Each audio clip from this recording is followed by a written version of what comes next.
Today, we have a big challenge facing the country. BJP is implementing a policy of demographic penalty. Since 1971, when India decided to adopt family planning as a national priority, South India has done very well, but big states in North India have failed.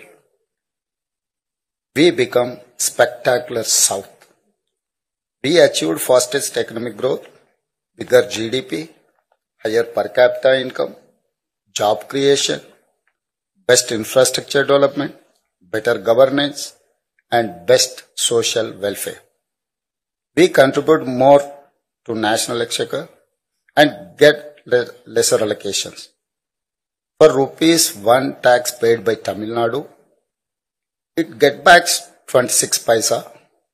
Likewise, Karnataka 16 paisa, Telangana 42 paisa, Kerala is 49 paisa. But when Bihar pays ₹1 tax, it gets ₹6 6 paisa. Uttar Pradesh gets ₹2 3 paisa.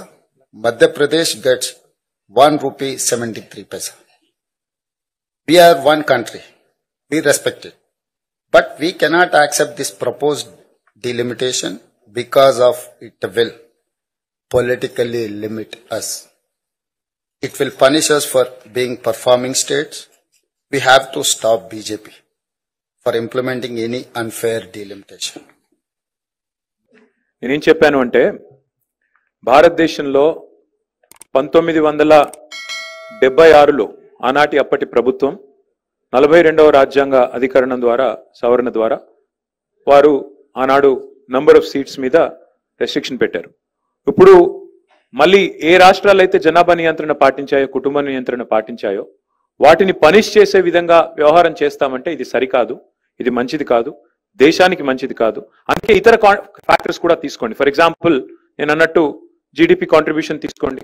Telangana only 2.8% population భారతదేశంలో, కానీ GDP పరంగా చూస్తే మన contribution 5.1, 5.2%. So మరి ఆ లెక్కన తీసుకుంటే south India మొత్తం కలిపి 36% జీడిపి కాంట్రిబ్యూట్ చేస్తుంది భారతదేశంలో. సో ఆ లెక్కన ప్రపోర్షనేట్ గా చూస్తారా? కేవలం జనాభాను ఎట్లా తీసుకుంటారు? ఏ రాష్ట్రాలు అయితే కుటుంబ నియంత్రణ పాటించలేదో, భారతదేశ హితాన్ని అనుసరించి పనిచేయలేదో వాళ్ళకెట్లా వాయిస్ ఇస్తారని అడుగుతున్నారు. Thank you.